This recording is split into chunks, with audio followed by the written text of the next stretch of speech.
Hi മക്കളെ, learn and തിങ്കിൻ്റെ ഇന്നത്തെ ക്ലാസ്സിലേക്ക് എല്ലാ കൂട്ടുകാർക്കും സ്വാഗതം. ഇന്ന് നമ്മൾ പഠിക്കുന്നത് 6ാം ക്ലാസ്സിലെ മലയാളം കേരള പാഠാവലിയിലെ 2ാമത്തെ യൂണിറ്റിലെ ജീവനുള്ള പാട്ട് ആണ്. ഈ ജീവനുള്ള പാട്ട് എന്ന പാഠഭാഗത്തിൻ്റെ ആശയമാണ് നമ്മളിവിടെ പറയുന്നത്.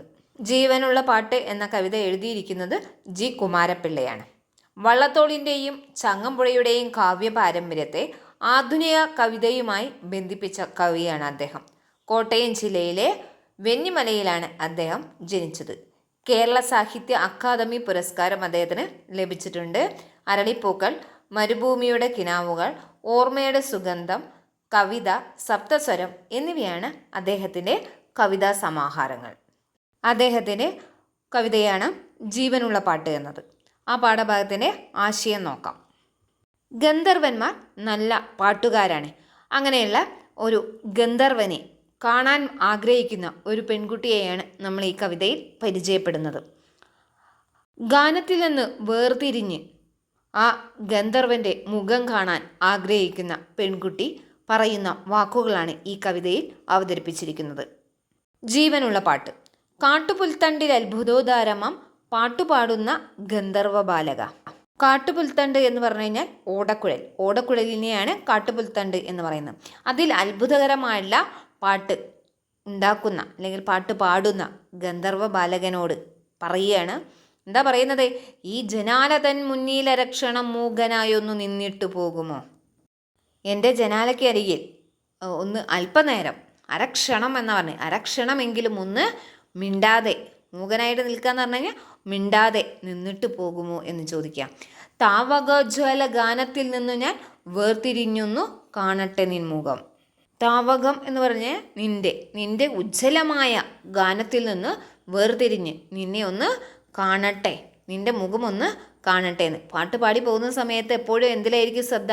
നിന്റെ പാട്ടിലായിരിക്കും ശ്രദ്ധ. അപ്പോൾ അതുകൊണ്ട് തന്നെ നിന്റെ മുഖം എനിക്ക് കാണാൻ പറ്റാറില്ല. അതുകൊണ്ട് ഒന്ന് എന്ത് ചെയ്യുക, എൻ്റെ ജനാലയ്ക്കരികിൽ അല്പനേരം ഒന്ന് നിന്നിട്ട് പോകുമോ എന്ന് ചോദിക്കുകയാണ്. ഗാനലോലനായ എന്നെന്നു മന്തിയിൽ ഈ വഴിക്കു നീ പോകുന്ന വേളയിൽ ലോലമാകുമാ പുല്ലാങ്കുഴലിലെ നാഥലോക മഹാത്ഭുതധാരയിൽ. ഗാനലോലനെ, അതായത് മനോഹരമായിട്ടുള്ള പാട്ടുപാടി നീ എന്നും എൻ്റെ ഈ വഴിയിലൂടെ എന്നും അന്തിക്ക് നീ പോകുന്ന സമയത്ത് എന്ത് ചെയ്യാറുണ്ട്? ലോലമാകുമാ പുല്ലാങ്കുഴലിലെ നാഥലോക മഹാത്ഭുതധാരയിൽ. പുല്ലാങ്കുഴലിൽ നിന്നും പുറപ്പെടുന്ന മനോഹരമായിട്ടുള്ള അല്ലെങ്കിൽ മൃദുവായിട്ടുള്ള ആ ഗാനത്തിൽ, ആ നാഥലോകത്തിൽ അല്ലെങ്കിൽ ആ മഹാത്ഭുതത്തിൽ ഞാൻ എന്ത് ചെയ്യാറുണ്ട്? ലീനയായി സ്വയം സർവവും വിസ്മരിച്ച് ആനദാസിയായി നിന്നു പോകുന്നു ഞാൻ. നീ എന്നും അന്തിക്ക് എൻ്റെ ജനാലക്കരികിലൂടെ വളരെ മൃദുവും മനോഹരവുമായിട്ടുള്ള പാട്ട് പാടിക്കൊണ്ട്, പുല്ലാങ്കുഴലിൽ പാട്ട് പാടിക്കൊണ്ട് പോകുന്ന സമയത്ത് ആ അത്ഭുതകരമായിട്ടുള്ള പാട്ടിൽ ഞാൻ എന്ത് ചെയ്യാറുണ്ട്? ലീനയായി സ്വയം സർവവും വിസ്മരിച്ച് ആനദാസിയായി നിന്നു പോകുന്നു ഞാൻ.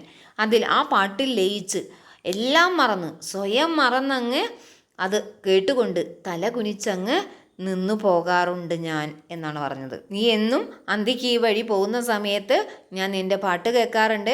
അപ്പോൾ പാട്ട് കേട്ട് സ്വയം മറന്ന് തല കുനിച്ച് നിൽക്കാറാണുള്ളത്.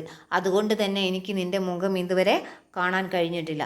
അതുകൊണ്ട് എന്ത് ചെയ്യണം? ഒരല്പനേരം എൻ്റെ ജനാലക്കരികിൽ ഒന്നും മിണ്ടാതെ നിൽക്കണം. പാടുന്ന സമയത്ത് എൻ്റെ ശ്രദ്ധ എവിടേക്ക് പോയി പോവും? പാട്ടിലേക്ക് ശ്രദ്ധിച്ചു പോവും. അതുകൊണ്ട് തന്നെ കാണണം, നിൻ്റെ മുഖം എനിക്ക് കാണുന്നതിന് വേണ്ടി അല്പനേരം ഒന്ന് മിണ്ടാതെ നിന്നിട്ട് പോകണേ എന്നാണ് പറയുന്നത്. കാൺമതില്ല ഞാൻ ഒന്നും അമേയമാം ആത്മവിസ്മൃതി പുൽകുമാ വേളയിൽ. ഞാൻ സ്വയം മറന്നു നിൽക്കുന്ന ആ സമയത്ത് ഞാൻ ഒന്നും തന്നെ കാണാറില്ല. കാൺമതില്ല ഞാൻ ഒന്നും അമേയമാം ആത്മവിസ്മൃതി പുൽകുമാ വേളയിൽ. അതായത് ഞാൻ സ്വയം മറന്നു നിൽക്കുന്ന സമയത്ത് ചുറ്റും നടക്കുന്ന ഒന്നും തന്നെ എനിക്ക് കാണാൻ കഴിയാറില്ല എന്ന്. അങ്ങ് ദൂരെ നിൻ ദിവ്യഗാനാമൃതം അന്തിവാനിൽ അലിഞ്ഞു ചേർന്നിടവേ. അങ്ങ് ദൂരെ സന്ധ്യാസമയത്തെ ആകാശത്തിലേക്ക്, വാന് എന്ന് പറഞ്ഞു കഴിഞ്ഞാൽ ആകാശത്തിലേക്ക് നീ അലിഞ്ഞു ചേരുമ്പോഴും എൻ്റെ ശ്രദ്ധ നിന്നിലാണ് അല്ലേ? എന്തിനു വേണ്ടിയാണെന്നറിയില്ല. എന്തിനോ പ്രദക്ഷിണം വയ്ക്കുക നിൻ്റെ ചുറ്റിനും മാമക കൗതുകം. എന്തിനു വേണ്ടിയാണെന്നറിയില്ല, എൻ്റെ കൗതുകം മുഴുവൻ നിന്നെ ചുറ്റി മാത്രമാണ്. എൻ്റെ ശ്രദ്ധയും ആകാംക്ഷയും എല്ലാം നിന്നെ അറിയാനായിരുന്നു. നിൻ്റെ ചുറ്റിനുമായിരുന്നു എൻ്റെ ശ്രദ്ധ മുഴുവൻ ഉണ്ടായിരുന്നത്. കാട്ടുപുൽത്തണ്ടിൽ അത്ഭുതോദാരമാം പാട്ടുണർത്തുന്ന ഗന്ധർവ ബാലക, അതായത് ഓടക്കുഴലിൽ മനോഹരമായിട്ടുള്ള പാട്ട് ഉണ്ടാക്കുന്ന അല്ലെങ്കിൽ പാട്ട് പാടുന്ന ഗന്ധർവ ബാലക, നീ എന്ത് ചെയ്യണം? എൻ്റെ ജനാലയ്ക്കരികിൽ അരക്ഷണം മൂകനായി ഒന്ന് നിന്നിട്ട് പോകണം. അല്പനേരം ഒന്ന് മിണ്ടാതെ നിന്നിട്ട് പോകണം. എങ്കിലേ എനിക്ക് നിൻ്റെ മുഖമൊന്ന് കാണാൻ സാധിക്കുകയുള്ളൂ എന്ന് പറയുകയാണ്. ഇത്രയും ഭാഗം എല്ലാവർക്കും മനസ്സിലായിട്ടുണ്ടാവും എന്ന് കരുതുന്നു. നിങ്ങളുടെ വിലയേറിയ അഭിപ്രായങ്ങളും നിർദ്ദേശങ്ങളും എല്ലാം എന്നെ അറിയിക്കുക. കൂടുതൽ മലയാളം ക്ലാസ്സുകൾക്കായി ഈ ചാനൽ സബ്സ്ക്രൈബ് ചെയ്യുക. കൂടാതെ ബെൽ ബട്ടണും അമർത്തുക. ഈ വീഡിയോ നിങ്ങൾക്ക് ഇഷ്ടപ്പെട്ടെങ്കിൽ ലൈക്ക് ചെയ്യാനും ഷെയർ ചെയ്യാനും സബ്സ്ക്രൈബ് ചെയ്യാനും മറക്കരുത്. Okay, thank you.